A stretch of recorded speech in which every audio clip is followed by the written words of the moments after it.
Hey, it's Paris. You know, I love sparkly things, right? Like stars. Duh.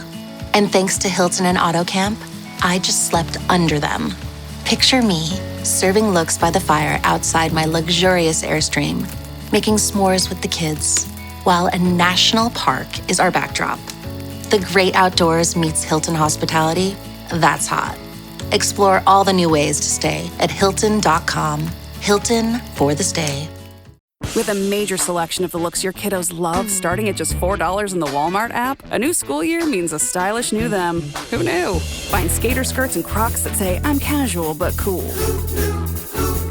Sparkly sneakers that say, it's my classroom, you're just learning in it. And preppy polos that say, I'm the teacher's pet, even if they're mommy's menace at home. Find their favorite styles starting at just $4 in the app. The Walmart you thought you knew is now new. This episode is brought to you by Starbucks. Smooth, bright, deliciously crafted. Introducing Starbucks Sansera Blend, their smoothest, brightest coffee yet. It's a new kind of light roast, one that's packed with so much flavor, it shines no matter how you brew it.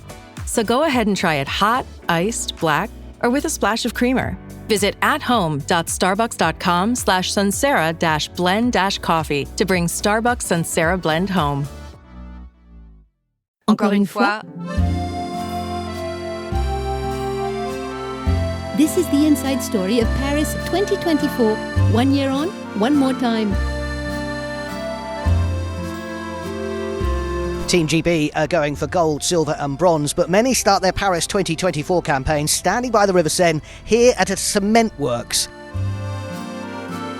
We can reveal the Olympic flame will be lit by judoka Teddy Riner and the athlete Marie-José Pérec. They have the torches in their hands. And for the third time in its history, the Olympic flame burns over the city of Paris. Let the games begin. This is Encore Une Fois, the inside Paris story from Anything But Footy. 1 year on, one more time. We could not resist, could we? On the first anniversary of the Paris 2024 Olympic Games, to revisit all of the great moments that we enjoyed and in some cases endured in the French capital. So over the next 17 days, you're going to get a little bite-sized podcast, one a day, where we will be looking back at what we did. That's what John and I did on that particular day 1 year ago when we were covering the Olympic Games for TalkSport. So, we're going to indulge ourselves with some memories and look back at some of the great things, the high moments, reflect on what Team GB were doing, reflect on what we were doing, and just basically spend the next 17 days reminiscing and enjoying it all over again. So 1 year ago, your favourite part of the Olympics, the opening ceremony, was about to get underway. The weather in Paris was okay for much of the day. I do remember getting on a bus with you to some random place a couple of days before, and it was quite grey. I think we were trying to find the International Broadcast Centre, which was in the middle of absolutely nowhere, alongside lots of roundabouts. We got there. It was pretty grey that day. The next day was but opening ceremony morning. I don't remember it being that awful, but it was just going to get progressively worse and worse. And they were predicting a downpour, but I don't think we really thought it would be that wet, did we? No, it was a strange day, the opening day, because, of course, if you recall, we woke up to a lot of the stories about the trains and what was happening in Paris and what was happening in France. There had been some attacks on the train lines, and obviously security is always one of the biggest, if not the biggest, issues around an Olympic Games. And because of the scope, the size, the scale of what they were planning for the opening ceremony and not having it in the stadium, as we now know, bringing it into the centre of the city and using all the landmarks and bringing the athletes down the Seine, security for that was enhanced beyond anything either of us had ever seen at an Olympic Games, because we know how you can protect and put a ring of steel around a venue or a park, but to try and put it around the centre of a city and the road. So we woke up and it was kind of worrying, I think, initially. And that for me was the thing that I was thinking about mainly was, what's going to happen tonight? What if, there is some kind of attack, or what if something doesn't go quite right, because this is what we were waking up in the news. And then obviously the weather forecast wasn't fantastic either. But like you say, I think the day itself was okay, but then that deluge came down, didn't it? And I think it just dominated things. But if you recall, I think because where you were by the cement works, Yes. and I was on the Pont Alexandre Trapp Bridge. When we got there, and we've both got photos of this, it was dry, it was bright, it was like, this isn't the glorious sunshine, it isn't the heat wave, but it's okay. Yeah, it was perfectly fine, as you say. And trying to find the cement works, I think, was probably the hardest part of my job. I've Re- never seen you so stressed, to be I, honest. You've normally a very relaxed, laid back character who just, seen it all, done it all, organized royal weddings for radio, been in the heart of London 2012. And yet that day, I remember you getting sort of more and more anxious because there was just this information vacuum. yeah, no one really knew where we were supposed to be going. And as you said, the whole city was being locked down gradually and gradually. And I can remember getting to where I generally knew where I needed to get on the banks of the River Seine. And there was nobody there. All there was police officers just closing off roads. And so actually asking anyone where to go was hard. So I did have to use my ingenuity slightly and managed to get firstly into the first bit of going through security and found someone who had a Paris 2024 green volunteers uniform who I could speak to and spoke to and went where's the media section and spoke to them, handed out some Haribo. It's a great tip for anyone who wants to work in major sporting events. If you can share the sweets that you have in your bag, people generally, as long as they like sweets, are more helpful. And these guys were. And what they found was I was on the wrong side of the river. I needed to get back to the other side, and then and they showed me where I needed to go on the map. And I can remember thinking, well, I've got hours yet to go, but you want to be in place, you want to get ready, you want to prepare. I knew Team GB were going to get there a lot earlier than the parade would begin, and didn't want to miss my opportunity. I'd never, as you know, we'd never had the opportunity to speak to anyone involved in the opening ceremony, but as Olympic broadcasters, we were allowed to do that for the first time. So I could speak to somebody who would be in their official Ralph Lauren kit and ready to go party. So I just remember getting to the other side of the river, working out, right, okay, it's about 20 gates that I've got to go past. And every kind of four or five, you start doubting yourself and then you stop and go, is this the right one? And I went in and they were, no, you're still in the wrong place. Up you go, further up. It was a lot further than I remember. I reckon I must have done about 30 or 40,000 steps that day. I just ran so and walked so much. But as you say, found the cement works, got my location, and it was just a great place to be, although it was a cement works. I remember Talk Sport saying to us, can you just record, let us know what you're going to say at the start of the program? And they were like, John, is there any atmosphere there? I was like, no, I'm in a cement works. There's nobody here. I think I, at that point, felt more prepared than I'd ever felt for anything that we'd ever done before at work. And I think that is what meant that I felt pretty calm. And I knew that, there was a big job ahead with that opening ceremony, and there was going to be lots of the opening ceremony where we didn't quite know what was going to happen. We had been given a bit of a preview document, which, broke it down into all the various sections, equality, liberty, and all the others. So I had a good idea, but I kind of been given this role. I say given, I pushed for this role that I wanted to be the kind of the commentator on the opening ceremony for Talk Sport, and that was because it was something that I really wanted to do. I, as you know, love an opening ceremony. So I had a lot of information about the opening ceremony, but I had a lot in my head and a lot of information about the games and what was going to happen, because we'd basically, between us, organized what we thought was going to unfold over the 16 days of competition on the radio. And we had a plan. So we had identified what we thought were our 12 key sports. You'd done a load of work on plotting where you thought all the medals were going to be won and lost from a Team GB point of view. We'd taken a global point of view, and we'd put all of this down on paper. And the way TalkSport did it was they broke each day down into 4-hour blocks. And we had a plan for each 4-hour block over the next 16 days, with all the commentators allocated, all the pundits allocated, who the reporters in Paris and where they would go. So I had all this information, and I'd done all these biogs for all the Team GB athletes. So I just felt the most prepared I'd ever been. That's probably what it would have been like going into my A-level exams if I'd done any revision. I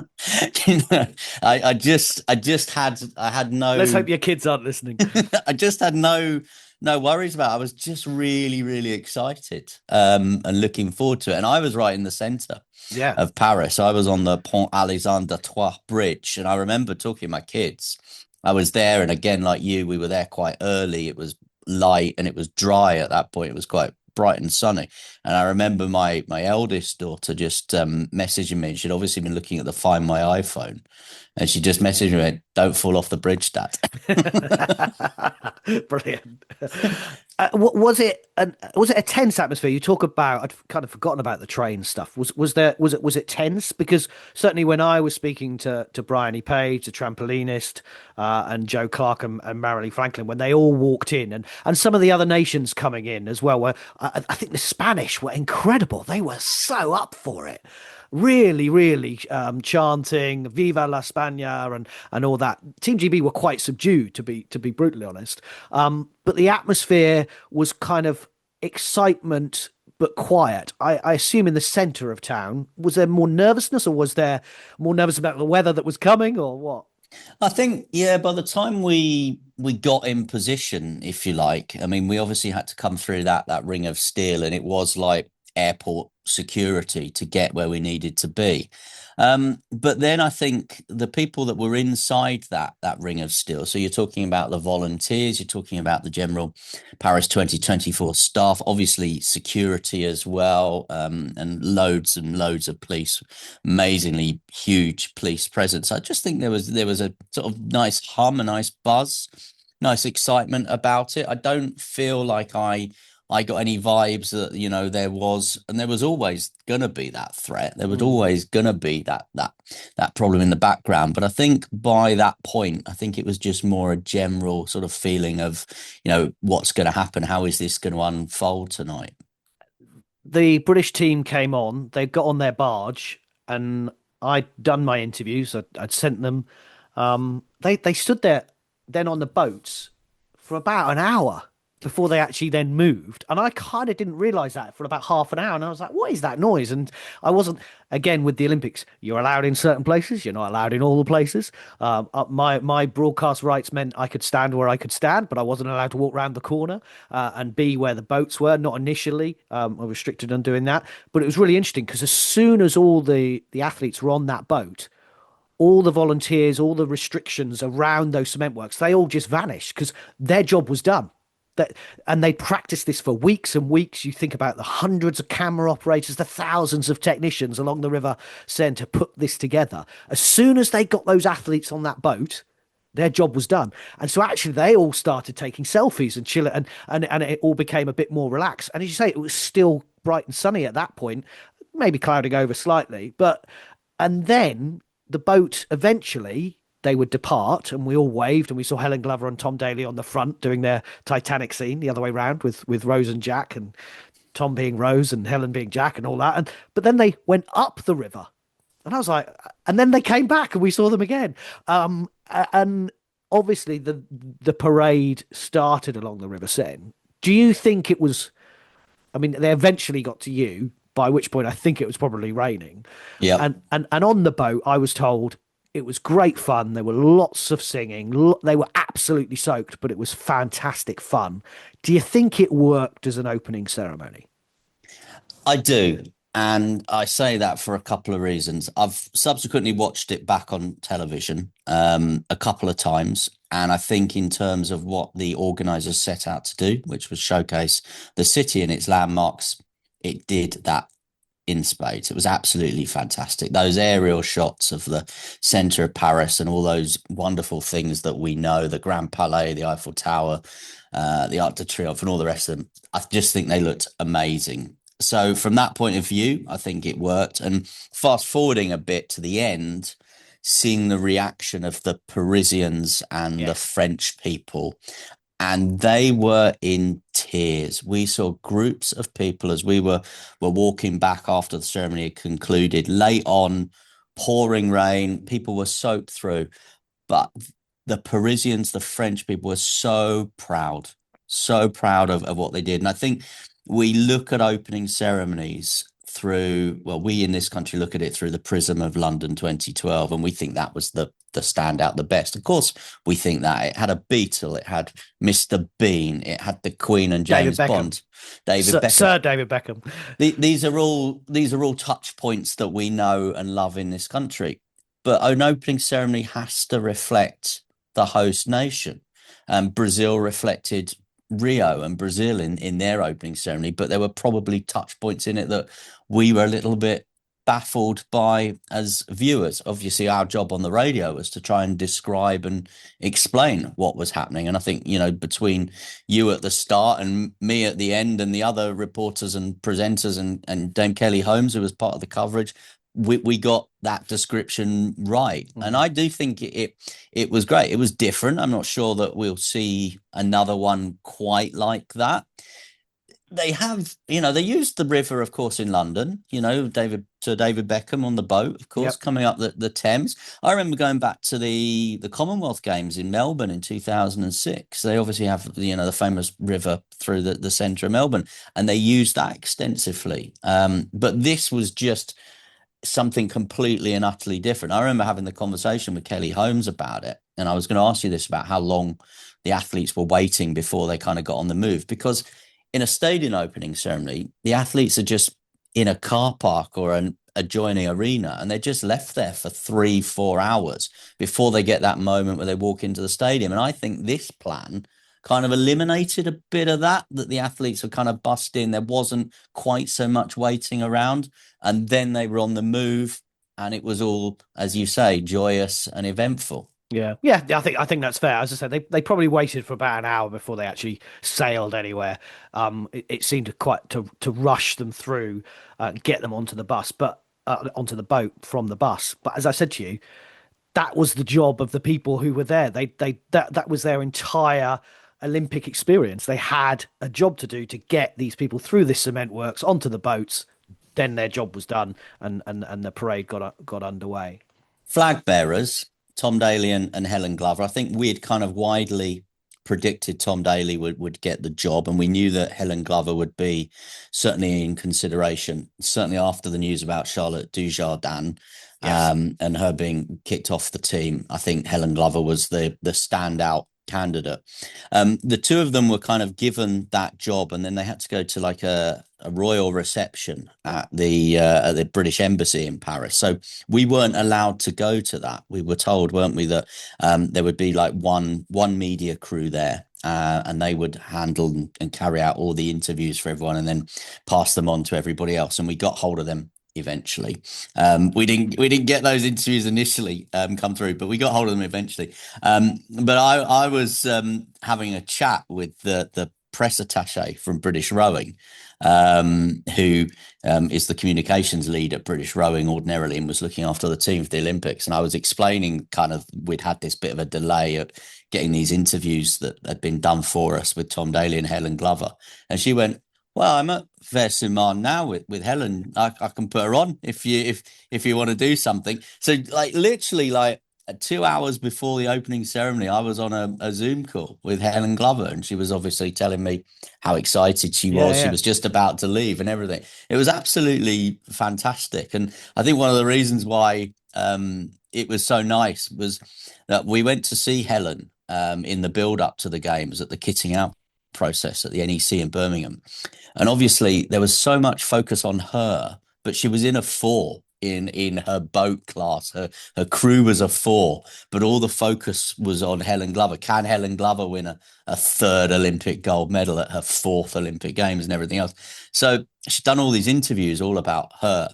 And it came to me and I said, actually, there's nothing else, Helen, I can ask you that I haven't already asked you about London or Rio or, finishing 4th in Tokyo. We had Polly Swan as part of our rowing coverage on TalkSport, had rowed obviously with her as well at the previous games. And I said, can I actually ask you just about the others in the crew? And she loved it. And she spent a bit of time and we put this lovely piece together where she talked about all the others who liked Taylor Swift, what they brought to the crew, what they brought to the boat. And I think she just appreciated the fact that there wasn't this huge focus on her. But I do think in terms of the flag bearers, the choice of the flag bearers, I think Team GB, Mark England and the team there got it exactly right with Tom and Helen. I wonder if the flag bearers, in hindsight, would have liked to have walked into a stadium carrying a flag, because that's the downside, that they didn't really get to do that. Now, obviously, they did get off the barge and then go and present the flag once they got to the Trocadero, but it's not quite the same. It's not quite the moment. Well, I remember when Sir Andy walked in Rio 2016, kind of holding that flag up. Pinsent had done it previously as well, hadn't he? And remember how to hold it. That would be a question maybe for Tom and Helen at some point in their retired lives. Although I still think both of them could come back, but we'll see. We'll see on that one. French TV was right. You were right about the tears as well. You said people in the stands and in the streets were in tears. They were crying on French TV. I'd got back to my hotel because I've been out for most of the day, as explained earlier.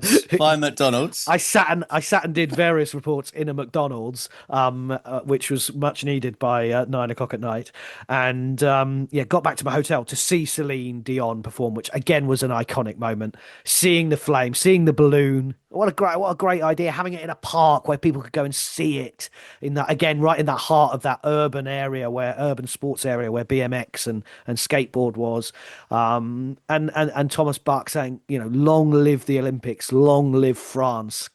Great words. You got to get your soundbite right in an Olympic ceremony, and I think Thomas Bach did that. But I think that you're right. The French were incredibly proud of what they've achieved to put on that event, and then the games are underway, aren't they? That's the moment when that flame is that you called it, as we heard at the start. You called it, and then the real fun starts. Yeah, I think, and I mentioned we got this sort of document about what was going to happen in that opening ceremony, but you get to the end bit and it was just blank pages. We didn't know, and I was obviously at the Eiffel Tower, where I think we'd all guessed that would be where the flame would be lit. That's where the final torch bearers would come.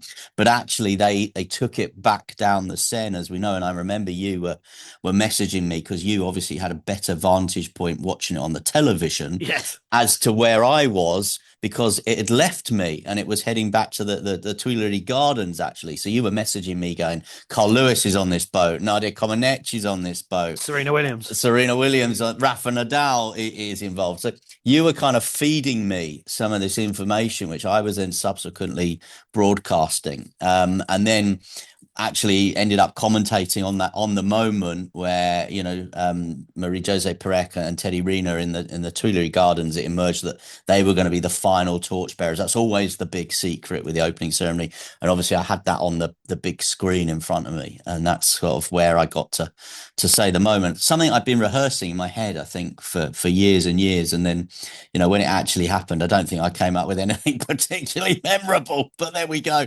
Just said what I saw, really, which was this giant golden globe go up into the sky. But history was made. It was the first coverage on TalkSport, a UK commercial radio station, and you were the person that did it. And no one can ever take that away, and that's what you wanted to do, and you delivered it exceptionally well. So day 0, as it's called in Olympic world, opening ceremony day, was done.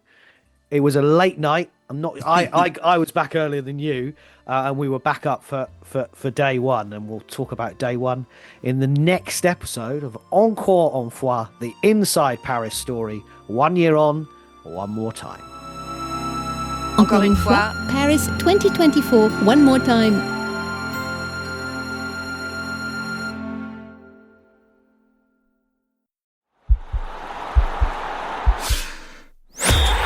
podcast is part of the Sports Social Podcast Network.